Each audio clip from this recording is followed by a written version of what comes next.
Baik ya, oke. Assalamualaikum warahmatullahi wabarakatuh. Ini kembali lagi di Wahyu Awe Official.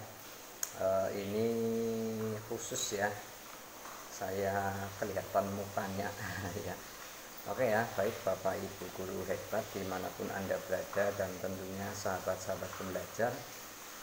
Kali ini saya akan sedikit menjawab ya beberapa teman itu tentunya dengan adanya pengelolaan kinerja ya yang ada di PMM itu menjadikan mindset bahwasanya kita untuk mengumpulkan ya atau berlomba-lomba mengumpulkan sertifikat sebanyak-banyaknya. Ini yang tentunya harus perlu kita pilah ya Bapak Ibu, bahwasanya sertifikat yang didapat ini ada yang bersifat resmi atau yang ada di dalam PMM ataupun yang di luar PMM ya. Artinya kita harus lebih jeli lagi ya mengikuti beberapa sertifikat, dan di video saya yang lalu itu juga saya sudah menjelaskan begitu ya Bapak Ibu. Nah, ada yang bertanya Bapak Ibu kemarin juga, ini juga menjadi benak saya ya. Silakan nanti jika Bapak Ibu yang punya pendapat lain silakan bisa berkomen ya di kolom chat. Jadi ini Bapak Ibu, di penyusunan LHK atau SKP yang ada di PMM itu memang kita diwajibkan ya atau dibuat ya untuk minimal itu adalah 32 poin. Artinya setiap PTK atau guru itu wajib ya memilih ataupun membuat akumulasi ya, akumulasi poin itu adalah di angka 32. Nah, kalau di bawah itu artinya kurang dari pemenuhan ya itu. Saya lagi usahakan Bapak Ibu memilih di angka 32 minimal ya. Nah, jika lebih, nah itu enggak masalah. Itu Bapak Ibu. Nah, pertanyaan yang pertama Bapak Ibu yang muncul, bagaimana bila kita sudah memilih lebih dari 32 poin ya, misalkan 44 ya, atau mungkin 60 atau mungkin 80, dan pada akhirnya sampai di Juni ya, Juni kalau tidak salah itu kita hanya memenuhi sampai dengan 32 atau mungkin hanya di angka 40 saja. Nah, itu tidak masalah Bapak Ibu, jawabannya adalah tidak masalah ya. Itu karena apa? Karena penilaian di PMM ini itu adalah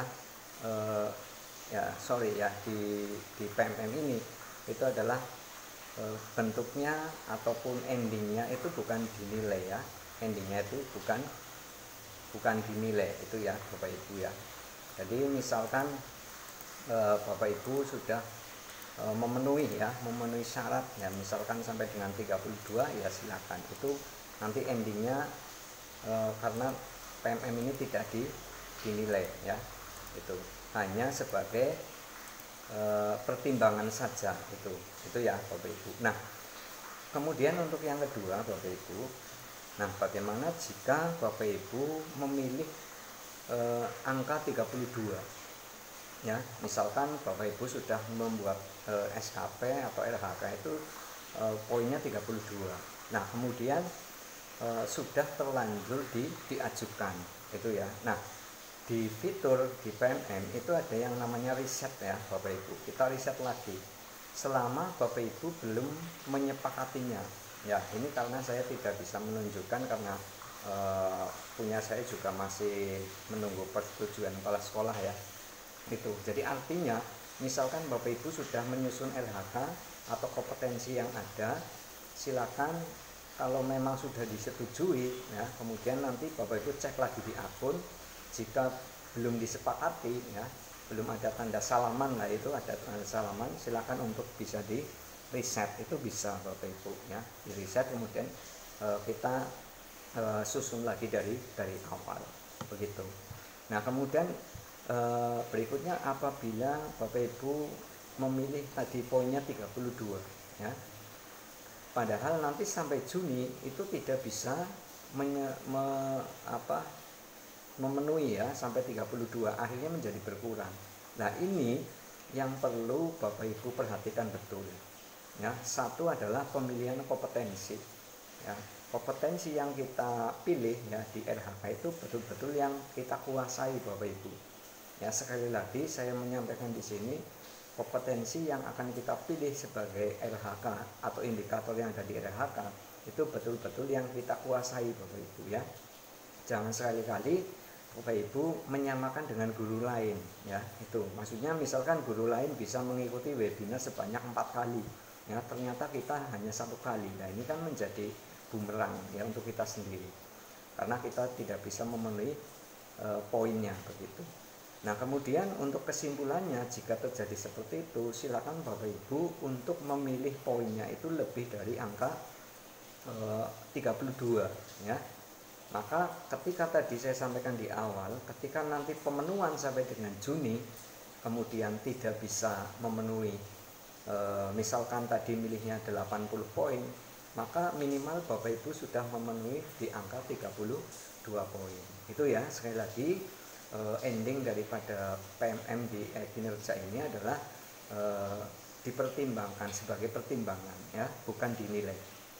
Nah, kemudian kalau sudah 32 silakan dicentang-centang saja begitu, karena sekali lagi penilaian yang ada di PMM kinerja khususnya ini adalah supaya kita merubah praktik kinerja saja begitu Bapak Ibu. Jadi tidak usah khawatir ya, tidak usah terlalu terbebani itu ya Bapak Ibu. Jangan sampai menjadikan PMM ini menjadikan beban ya Bapak Ibu. Itu ya Bapak Ibu mungkin yang bisa saya sampaikan. Mudah-mudahan ini sedikit bermanfaat ya, untuk sharing saja. Silakan kalau memang Bapak Ibu ada yang punya pengalaman dengan PMM, silakan bisa untuk di sharing atau di share di kolom chat ya, atau komentar. Terima kasih Bapak Ibu, salam sehat untuk kita semuanya. Assalamualaikum warahmatullahi wabarakatuh.